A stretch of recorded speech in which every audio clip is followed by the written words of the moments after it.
ठीक है। अब बात करेंगे वास्तविक तथा आभासी गहराई।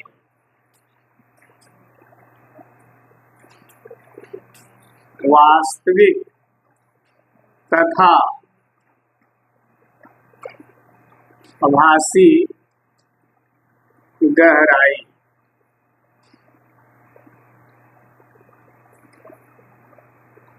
ठीक है, ध्यान देना, कोई भी वस्तु या कोई ऐसा चमक वाली वस्तु हो जैसे सिक्का, अगर सिक्का को बाल्टी में पानी भर करके और उसमें सिक्का डाल दो, ऊपर से जब देखते हो तो सिक्का लगता है कि ऊपर है, लगता है कि नहीं लगता?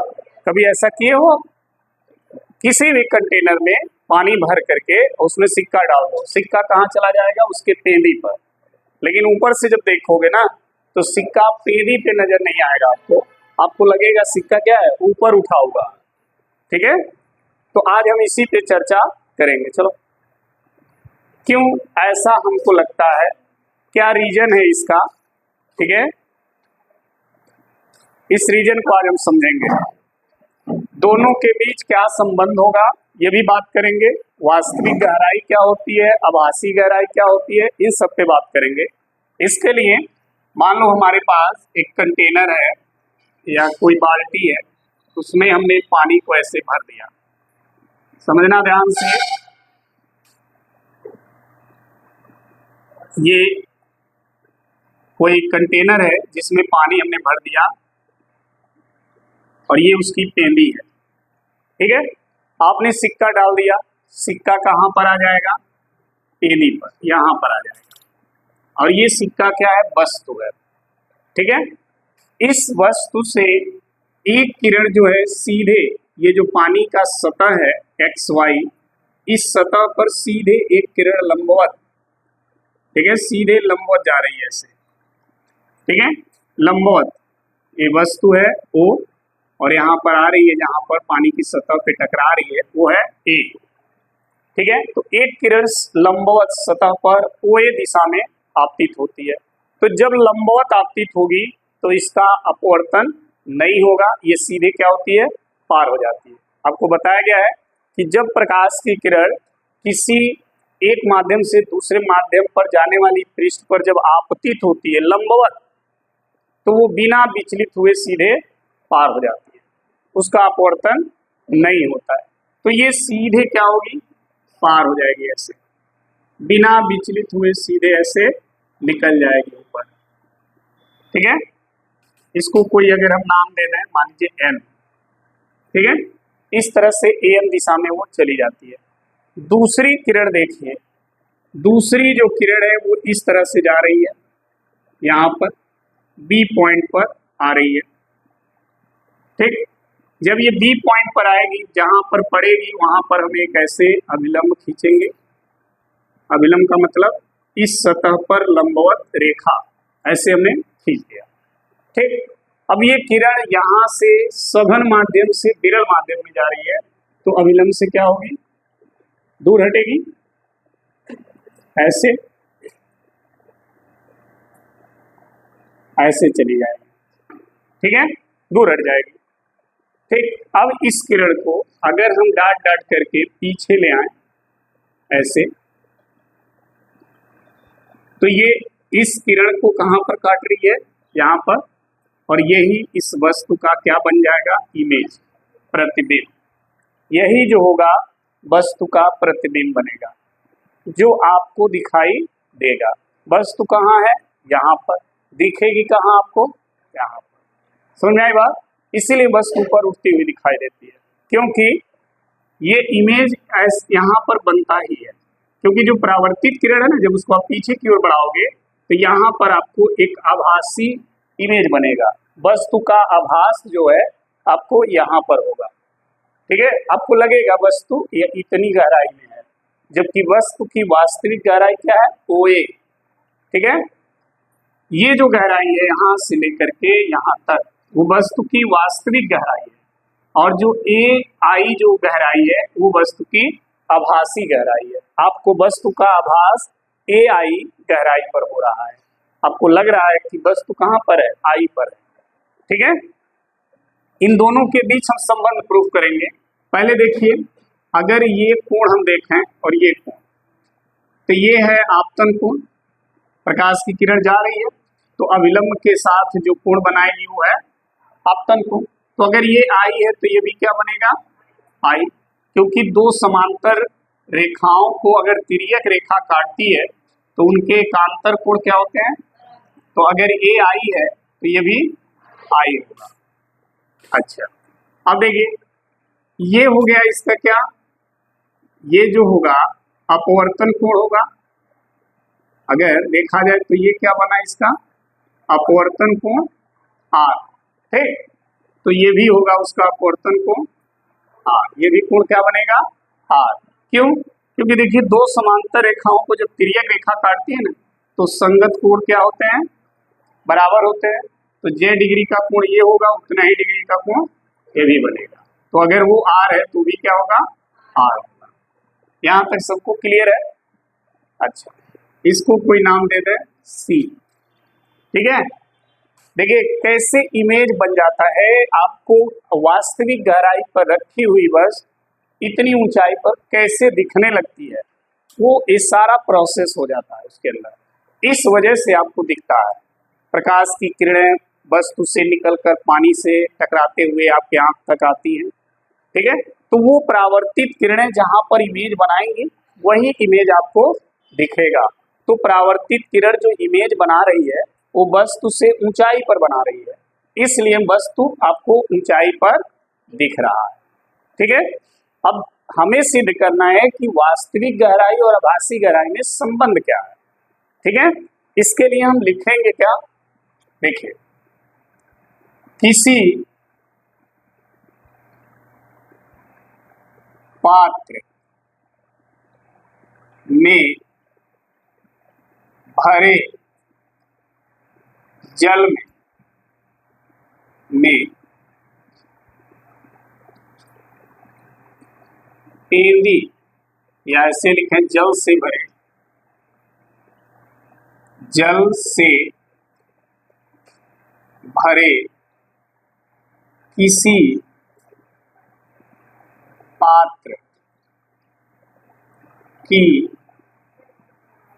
तेंदी पर रखा गया सिक्का कुछ ऊपर ऊंचाई पर दिखाई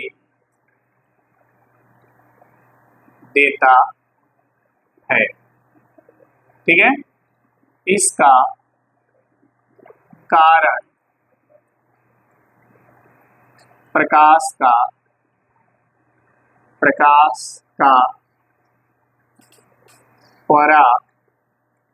परावर्तन होता है। समझ में आई बात। जल से भरे किसी भी पात्र के पेदी पर अगर सिक्का आप रखते हैं तो वो सिक्का कुछ ऊपर ऊंचाई पर दिखाई देता है, और इसका कारण सिर्फ क्या है, प्रकाश का अपवर्तन, सॉरी परावर्तन नहीं, अपवर्तन, प्रकाश का अपवर्तन होता है। प्रकाश के अपवर्तन के कारण आपको ऐसा फील होता है। मान लेते हैं कि कोई सिक्का जो है जल की सतह XY से A को गहराई पर स्थित है। मान लिया हमने, माना कोई सिक्का जल की सतह XY से A वास्तविक गहराई में स्थित है। ये हमने मान लिया कि कोई सिक्का है जो जल की जो सतह है XY उससे वास्तविक गहराई AO में स्थित है। सिक्के से चलने वाली किरण, सिक्का से चलने वाली एक किरण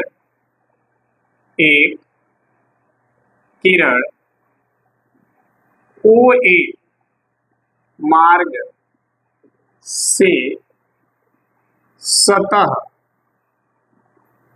XY पर अभिलंबवत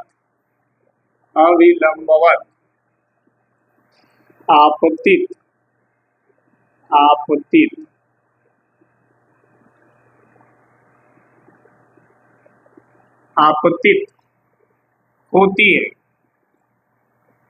होती है, जिसका आपतन कोण I और अपवर्तन कोण R क्या है? 0। मतलब समझना, जब ये किरण OA इस सतह XY पर अभिलंबवत आपतित होगा तो उसका न तो आपतन कोण बनेगा और ना ही अपवर्तन कोण बनेगा। दोनों कोण क्या हो जाएगा? 0। कोण बनेगा ही नहीं। ठीक है।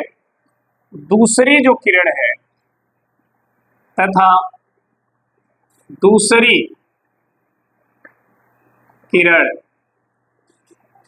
किरण कौन है? OB। यह है दूसरी किरण OB सतह XY पर आपतित होती है, जिसका आपतन कोण क्या है? कोण I और अपवर्तन कोण क्या है? R। आपतन कोण I है और अपवर्तन कोण R। ठीक है। अपवर्तित किरण कौन है? BC। यह अपवर्तित किरण है। BC को पीछे की ओर बढ़ाएंगे। अपवर्तित किरण BC को पीछे की ओर बढ़ाने पर वह OA किरण को I पर क्या करती है? काटती है। ठीक है। ये जो BC किरण है इधर जा रही थी, उसको पीछे की ओर जब बढ़ाएंगे तो वो इस OA किरण को कहां पर काटेगी? I पर। और वही I वस्तु का क्या बनाएगा? आभासी प्रतिबिंब I पर काटती है, जो वस्तु O का क्या है? आभासी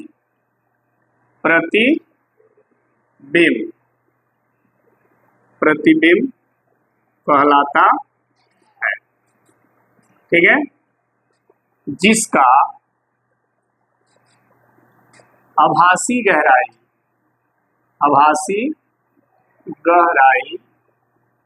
क्या है? AI है। OA वास्तविक गहराई है और AI क्या है? आभासी गहराई है, जहां पर आपको सिक्का प्रतीत होगा। ठीक है। अब ध्यान देना, दो त्रिभुज हम यहाँ पर इस्तेमाल करेंगे, AOB। देखा? त्रिभुज, समकोण त्रिभुज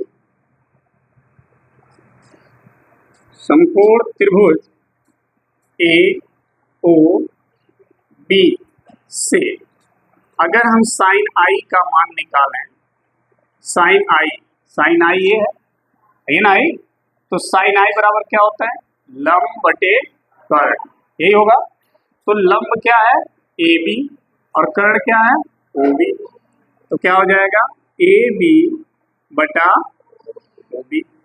ठीक, अब दूसरा त्रिभुज देखो, त्रिभुज ए, समकोण त्रिभुज ए आई बी, समकोण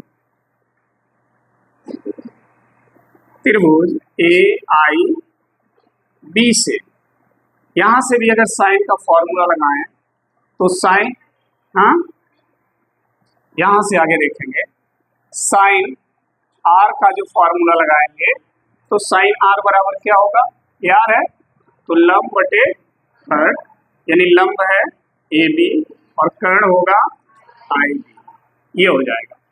ठीक, अब देखो प्रकाश की किरण जल से कहाँ जा रही थी, वायु में, इसका मतलब जल के सापेक्ष कांच का अपवर्तनांक, यही हुआ, जल के सापेक्ष वायु का, है वायु है ना और है जल है, तो जल से वायु में जा रही है, तो जल के सापेक्ष वायु का अपवर्तनांक, क्यों, क्योंकि प्रकाश की किरण अपने मार्ग से विचलित किसमें हो रही है, वायु में, तो जल से जाकर वायु में विचलित हो रही है, तो जल के सापेक्ष वायु का अपवर्तनांक निकालेंगे, तो क्या हो जाएगा, डब्ल्यू एन ए बराबर क्या होता है, साइन आई,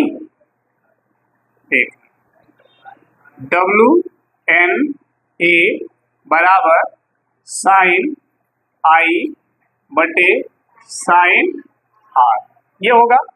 लेकिन अगर आप समझो ए को इधर करें, डब्ल्यू को इधर करें, ए को इधर और डब्ल्यू को उधर करें तो ही पलट जाएगा, ठीक है, क्या हो जाएगा, साइन आर बटा साइन आई।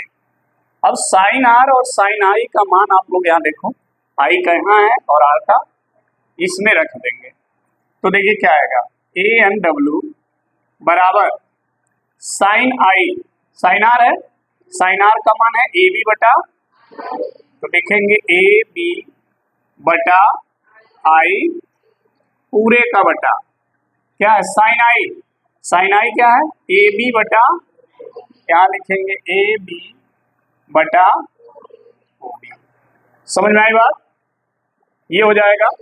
अब देखिए ए एन डब्ल्यू बराबर, देखिए ऊपर वाला आप वैसे ही लिखेंगे ए बी बटा आई बी, लेकिन नीचे वाले को गुणा का चिन्ह लगा के नीचे वाले को पलट देंगे तो ओ बी हो जाएगा ऊपर और ए बी हो जाएगा, ऐसे हो जाएगा। ठीक, ए बी से ए बी कट गया, आपको मिलेगा ए एन डब्ल्यू बराबर ओ बी बटा आई बी, ये मिला। अब ध्यान देना, अगर बिंदु बी यहाँ न हो करके अगर ए के बहुत पास हो तो जो हाई दूरी है ना, जो हाई दूरी है वो किसके बराबर हो जाएगा, ओ ए के, और जो हाई दूरी है वो किसके बराबर हो जाएगा, आई ए के, हो जाएगा नहीं हो जाएगा, तो लिखेंगे यदि बिंदु बी ए के क्या हो, समीप, समीप हो, पास हो, तो अगर बी ए के समीप होगा तो जो ओ बी लिखते हो ना, ओ बी वो बराबर हो जाएगा किसके, ओ ए के, और जो आई बी लिख रहे हो, आई बी ये वाली लंबाई वो हो जाएगा आई ए, समझ में आ गया। अब इस फार्मूले में ओ बी की जगह ओ ए और आई बी की जगह आई ए, इधर दिख रहा नहीं, दिख रहा थोड़ा सा नहीं, इसके बाद नहीं दिख रहा होगा, तो यहां तक नोट करिए फिर आगे प्रोसीड करें, आगे कहानी समझो। हमने कहा था O B equal to O A और I B equal to I A, इस फार्मूला में ओ बी की जगह आई ओ ए और आई बी की जगह आई ए रख दीजिए, तो आपको दिखेगा ए एन डब्ल्यू बराबर क्या दिखा, ओ ए अपान आई ए, ठीक, ए एन डब्ल्यू बराबर ओ ए क्या है, वास्तविक गहराई है, ओ ए क्या है, वास्तविक गहराई, ठीक है, बटा आई ए क्या है, आई ए आभासी गहराई, गहराई। ठीक है, ये तो संबंध हो गया दोनों में, वास्तविक गहराई और आभासी गहराई और अपवर्तनांक में संबंध है ये। ठीक है, अगर आपसे प्रश्न पूछा जाता है कि किसी द्रव के अपवर्तनांक और उसके वास्तविक तथा आभासी गहराई में संबंध स्पष्ट कीजिए, तो आप ऐसे करेंगे। ठीक, अब ध्यान देना, y के सापेक्ष जल का जो अपवर्तनांक होता है, y के सापेक्ष जल का क्या अपवर्तनांक कितना होता है, देखना A&W बराबर होता है 4/3। याद रखना, y के सापेक्ष जल का अपवर्तनांक 4/3 होता है। तो A&W के जगह अगर हम 4/3 रख दें तो क्या निकल के आएगा, वास्तविक गहराई बटे आभासी क्या गहराई। ठीक, अगर हमें आभासी गहराई निकालना है, मतलब कितनी ऊंचाई पर सिक्का दिखेगा, अगर वो निकालना है तो इस आभासी गहराई को यहाँ भेज दो और 4/3 को यहाँ भेज दो, तो आभासी गहराई यहाँ आ जाएगा, हो जाएगा आभासी गहराई बराबर वास्तविक गहराई बटे 4/3। ठीक है, अब नीचे वाले 4/3 को पलट देंगे। ठीक है, तो क्या हो जाएगा, देखना, आभासी गहराई बराबर हो जाएगा 3/4 वास्तविक गहराई। समझ में आ गई बात, ये हो गया आभासी गहराई और वास्तविक गहराई में संबंध वायु और जल के लिए। ठीक है, अब देखो इसका अर्थ क्या समझ रहे, इसका अर्थ समझना, अगर मान लो ये सिक्का 12 मीटर या 12 सेंटीमीटर गहराई में रखा हुआ है, तो वास्तविक गहराई कितनी हो गई, 12, और 12 का क्या 3 तो 3 त्रिका, यानी वो सिक्का कितनी गहराई पर दिखाई देगा, 9। ठीक है, यानी 12 सेंटीमीटर की गहराई में अगर सिक्का रखा हुआ है तो वह सिक्का ऊपर से जब आप देखेंगे तो 9 सेंटीमीटर की गहराई पर दिखेगा, यानी 3 सेंटीमीटर गहराई का दोनों के बीच क्या हो जाएगा, अंतर। समझ में आई बात, अगर यही सिक्का 12 मीटर की गहराई में रखा होता तो कितनी मीटर पे दिखता, 9 मीटर पे।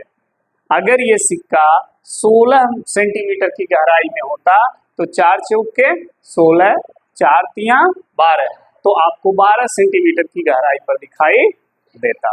ठीक है, ये हो गया वास्तविक एवं आभासी गहराई। अब आता है कि वस्तु का विस्थापन कितना हुआ।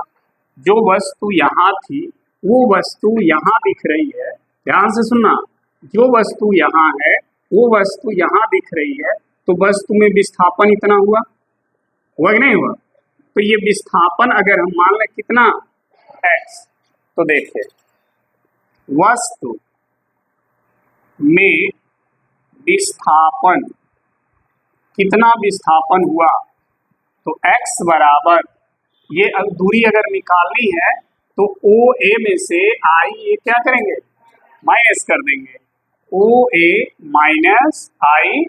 ठीक, फिर देखो x बराबर, OA को कॉमन करें, जब OA को कॉमन करेंगे तो यहाँ बचेगा 1 और यहाँ OA है नहीं तो बटा हो जाएगा IA बटा OA। सही है, फिर देखना x बराबर OA 1 माइनस, देखिए IA बटा OA, और जो अपवर्तनांक का सूत्र है वो है, हाँ क्या नहीं है। ठीक है, देखो अपवर्तनांक का जो सूत्र है वो है OA बटा IA और हमारे पास है IA बटा OA। तो अगर हमें इसको इस रूप में लिखना है तो आप लिखोगे 1/OA/I, ऐसे लिख सकते हो। फिर ये पलट जाएगा तो यही बनेगा। अब इतने का मान क्या है, AN, देखो क्या है, यहाँ रख दो, x बराबर हो गया OA 1 - AN। इस सूत्र से वस्तु का विस्थापन निकाल सकते हैं, ठीक है, कितना दूर विस्थापन हुआ उसका। अच्छा, अब देखिए, अगर किसी वस्तु को विरल माध्यम से सघन माध्यम में देख रहे हैं, जैसे कि यहाँ पर वस्तु कहाँ है, पानी में, सघन माध्यम में, आप कहाँ खड़े हैं, हवा में, विरल माध्यम में, तो क्या होगा, देखिए, यदि वस्तु को विरल माध्यम से सघन माध्यम में देखा जाता है, समझ में आई बात।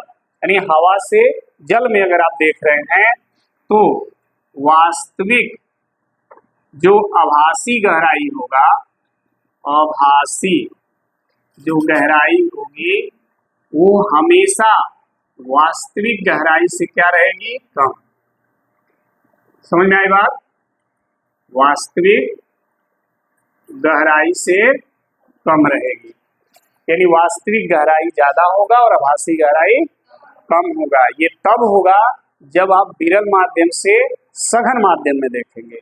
लेकिन अगर इसी चीज को हम उल्टा कर रहे हैं, उल्टा क्या, सघन से विरल में देखें, पानी में है और पानी के बाहर हवा में जो वस्तु है उसको देखिए, तब कैसा दिखेगा। यदि सघन माध्यम में वस्तु को विरल माध्यम, यदि विरल माध्यम में वस्तु को सघन माध्यम से देखें तो, अगर सघन माध्यम से देख रहे हैं विरल माध्यम में वस्तु को, तो आभासी गहराई क्या होगी, अधिक हो जाएगी। आपको जिस वस्तु का आभास होगा वो लगेगा वस्तु बहुत दूर है, ठीक है, लगेगी पास, लेकिन आपको प्रतीत कैसा होगा, बहुत दूर है, ठीक है। इसका मतलब वास्तविक गहराई कम हो जाएगा, वास्तविक गहराई कम और आभासी गहराई अधिक। हाँ, वास्तविक नहीं लिख रहा है, चलो कहीं लिख रहा होगा, लिख ले रहा है, क्या दिख रहा, यहाँ, चलो यही लिख लेना, वास्तविक गहराई क्या होगी, कम, और आभासी गहराई हो जाएगी ज्यादा, ठीक है, ये ध्यान देना। इसके बाद ही लिखना है, ध्यान रहे, ठीक।